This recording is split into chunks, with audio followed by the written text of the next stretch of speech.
আরিফ গ্রামের মেঠো পথ দিয়ে গরুগুলোকে ঘাস খাওয়ানোর জন্য প্রতিদিন হাওড়ে নিয়ে যায়।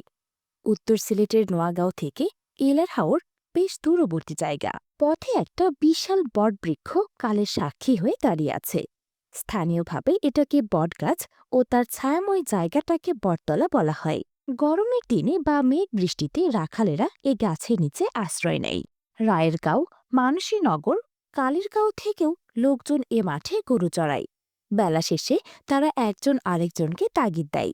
বটগাছে ভূত আসার আগে সবাই বাড়ি ফিরতে চায়, কিন্তু হাডুডু ও লাঠি খেলায় জিততে গিয়ে আরিফ আজ একটু দেরিতে ফিরছে। সন্ধ্যা ঘনিয়ে এসেছে। 3 পায়ে দাঁড়িয়ে আছে বিশাল গাছ। তার নিচ দিয়ে যাতায়াত করতে হয়। ঘুটঘুটে অন্ধকার।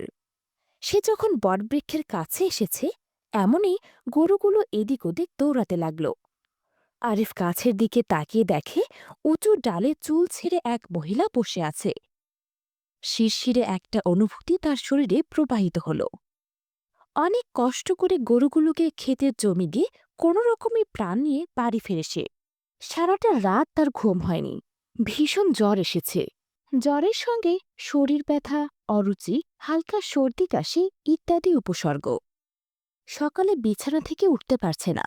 গৃহস্থ মঞ্জুর চৌধুরী ফজর নামাজের সময় ডাকতে গিয়ে দেখেন সে বিছানায় কাতরাচ্ছে। বাড়ির পাশেই ডাক্তার ফরিদ চৌধুরীর আদর্শ চিকিৎসা সেন্টার। সেখানে ডাক্তার আসেন প্রাতঃভোজ ছেড়ে। ফলে ডাক্তারের ঘর থেকে অনুরোধ করে ওষুধের ব্যবস্থা করা হয়। এতে শরীরের ব্যথা কমলেও 5 দিন ধরে জ্বর বৃদ্ধি পেতে থাকে। জ্বর কখনো বাড়ে, কখনো কমে, কোনো সময় সম্পূর্ণ ছেড়ে যায় না। জ্বরের সঙ্গে শারীরিক দুর্বলতা ও কাশি আছে। আজ থেকে আবার পেটে ও পিঠে গোলাপি রঙে দানা দেখা দিয়েছে। আরিফের অসুখের খবর গ্রামের রাখালদের মুখে মুখে চাউর হয়ে যায়। সবাই বলছে এটা ভূতের আছড়, ওষুধে কমবে না, ঝাড়ফুঁক লাগবে, ভূতের ওঝার কাছে যেতে হবে। এই গ্রামে একটি হিন্দু পরিবার আছে, অত্যন্ত সহজ সরল ও আন্তরিক। চুল কাটা এবং জুতা সেলাই তাদের পেশা। গ্রামের পূর্ব দিকে তাদের বসতি, চামার বাড়ি নামে পরিচিত। বহুকাল আগে এদের একজন কুষ্ঠরোগে মারা গেছেন। এ পরিবার মনে করে তাদের পূর্বপুরুষ বটবৃক্ষে আবির্ভূত হন। তাদের ধারণা, মানুষ পৃথিবীতে সৎকর্মশীল হলে মৃত্যুর পর সৎ মানুষ হিসেবে পুনর্জন্ম হয়, আর অসৎ মানুষ পুনর্জন্ম হয়ে কুকুর, বিড়াল, শূকর ইত্যাদি পশু ও কীটপতঙ্গের আকৃতি ধারণ করে। এমনকি অসৎ মানুষ পৃথিবীতে অন্ধ, বধির, খোড়া হিসেবে পুনর্জন্ম লাভ করে। নির্জন স্থানে এরা থাকে এবং মানুষের উপর এদের আছর হয়।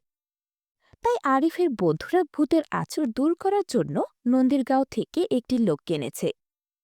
সাথে কিসব ঝাড়ফুঁক নিয়ে এসেছে। এদিকে মসজিদের ইমাম খবর পেয়ে রোগীকে দেখতে আসেন। আরিফের মুখে সমস্ত ঘটনা শুনে এটাকে তার মনের সন্দেহে ভয় পেয়েছে বলে বুঝিয়েছেন। তিনি পুনর্জন্ম সম্পর্কেও অনেক কথা বলেছেন। আরও জানিয়েছেন মৃত্যুর পর পুনরায় সবাইকে জীবিত করে হাসরের ময়দানে একত্র করা হবে এবং ঈমান আমলের ভিত্তিতে জান্নাত বা জাহান্নামের ব্যবস্থা রয়েছে। এটাই পুনরুত্থান ও আখিরাত। পরকালে বিশ্বাসের সাথে পুনর্জন্মবাদের ধারণা সাংঘর্ষিক।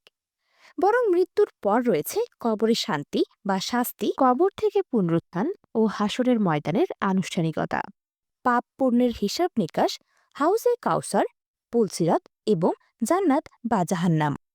আরিফ হুজুরের পরামর্শে আয়াতুল কুরসি পড়তে শুরু করে এবং আস্তে আস্তে স্বস্তি অনুভব করে। পরের দিন সন্ধ্যা রাতে হুজুরের কথা মতো এই আয়াত পড়ে বটগাছের নিচ দিয়ে সে স্বাচ্ছন্দ্যে ঘুরে আসে। সপ্তাহান্তে শিবের বাজারে চায়ের দোকানে আরিফ তার বন্ধুর কাছে এ ঘটনা বলছিল। এমন সময় এমসি কলেজের এক ছাত্র তাকে নিয়ে খানিকটা ঠাট্টা করেছে। বলেছে জিনভূত বলে কিছু নেই, এটা কেবল মূর্খরা বলে, এসব অবৈজ্ঞানিক ভাবনা। আরিফের পড়ালেখা কম হলেও কথাবার্তায় বেশ পটু। সে তর্ক জুড়ে দেয় কলেজ ছাত্র অর্ণবের সাথে। ইমাম সাহেবের উদ্ধৃতি দিয়ে বলে, ভূতের বিষয়টি ভুয়া হলেও জিন সত্যি আছে। এ নিয়ে উপস্থিত আরও কয়েকজন বিতর্কে অংশ নেন। এক পর্যায়ে অর্ণবকে জিন দেখার আমন্ত্রণ জানায় আরিফ। অর্ণবও রাজি হয়ে যায়। পরের দিন সন্ধ্যাবেলা তারা এলার হাওরের পথে যাত্রা করে। প্রতিমধ্যে বটগাছের নিচে গিয়ে আরিফ বসে পড়ে। নীরব নিস্তব্ধ পরিবেশ। চারদিকে অন্ধকার ঘনিয়ে এসেছে। মাঝে মাঝে শুধু ঝিঝি পোকা উঠছে। হঠাৎ নারী কণ্ঠের অট্টহাসিতে শিহরিত হয় অর্ণব। গাছের ডালে বসা জিন ভূতের আওয়াজ যেন শুনতে পায় সে। পেছন দিকে দৌড় দেয় অর্ণব। হোঁচট খেয়ে ক্ষেতের মাঝখানে কাদামাটিতে পড়ে যায়। পেছন ফিরে উট পাখির ডানা ঝাপটানোর শব্দ শুনতে পায়। দ্রুত উঠে দাঁড়াবার চেষ্টা করে। হঠাৎ একটা আলোক রশ্মি তার চোখে পড়ে। তাকিয়ে দেখে উঁচু টালে চুল ছেড়ে এক মহিলা বসে আছে। তার লম্বা হাত অর্ণবের গলার কাছাকাছি চলে আসছে। পেছন দিকে আরও কে যেন দৌড়াচ্ছে। অর্ণব ভাবে শুনেছে ভূতের পা পেছনের দিকে চলে। তবে কি আমাকে ভূত ধরে ফেলল? বাঁচাও বাঁচাও বলে চিৎকার করে অর্ণব। আরিফ দৌড়ে গিয়ে তাকে ধরতে চায়, কিন্তু অর্ণব আরিফকে চিনতে পারছে না। শরীরের সমস্ত শক্তি দিয়ে পালাবার চেষ্টা করছে। আরিফ ঝাপটে ধরে তাকে অভয় দেয়। অর্ণব তার হাত পা ও মাথায় নিজের অজান্তে বারবার স্পর্শ করে। মনে হয় সে ঠিক আছে, এমনটি বুঝতে যাচ্ছে। আরিফের কথা না বাড়িয়ে তাকে নিয়ে দ্রুত বাড়ি ফেরে। হাঁটতে হাঁটতে যখন তারা বাড়ির পাশেই চলে এসেছে, তখনও অর্ণব ভয়ে কাঁপছিল। সে বলছে ভয়ানক গরম বাতাস লাগছে তার গায়ে। অনেকটা চোখ বন্ধ করে আরিফের হাত ধরে বাড়ি পৌঁছায় সে।